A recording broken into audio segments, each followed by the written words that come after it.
Sir जी इब्राहीम अलैहिस्सलाम ने ना तबलीग दे मैदान च भी हक अदा कर दिता जी। अल्लाह ताला ने हुक्म दे दिता कि पहले ना तबलीग दा काम अपने घरों शुरू करना है। ते घर जरा बाप है ना वो बुत बनांदा है, बुतां दी फैक्ट्री घरे लगी है ते बड़ा औखा काम हुंदा जे अपने घर दी मईशत दा बाईकाट करना। सही गल है, बहुत औखा काम ने। ते बड़े प्यारे अंदाज दे नाल ना जनाब इब्राहीम अलैहिस्सलाम अपने बाप कोल गए। कहंदे ने या अबती लिमा तअब्दु मा ला यस्माउ वला युबसिरु, सूरा मरियम जे आयत नंबर 40 दे। अब्बा जी एक गल तो मैनू दसो। बाप आंदा पुछ पुत्तर।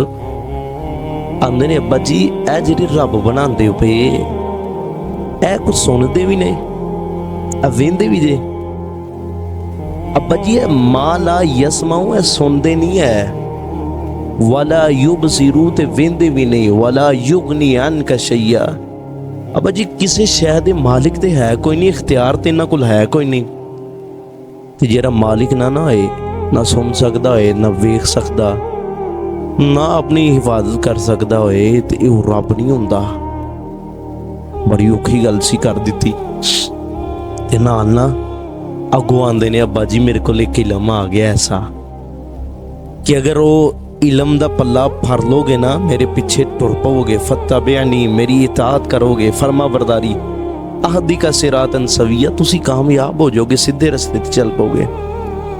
सारियां गल्लां करके ना ते बाप नूं गुस्सा आ गया। आंदा इब्राहीम इत्थे चुप कर जा, मैं तेनू पत्थर मार मार रजम कर देंगा, संसार कर दें, घरों बाहर कर देंगा।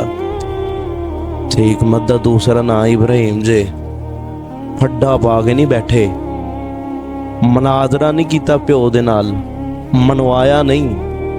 तो भला की आंदे ने अब्बा जी तुसी गुस्सा ही कर गए हो, कोई गल नहीं, सलामुन अलैका।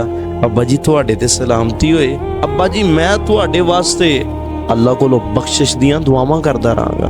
ये जे दावत व तबलीग दा काम जनाबे इब्राहीम ने कीता है, सके बाप दे नाल औखियां हो के नहीं, लड़ाई झगड़ा करके नहीं, बल्कि आजिज़ इनकिसारी दे नाल कीता है। नबी इब्राहीम ने दो चीज़ां दा ख्याल रखिया है, एक अपने बाप दी इज्जत दा भी ख्याल रखिया, दूसरा अकीदा तौहीद दा भी ख्याल रखिया।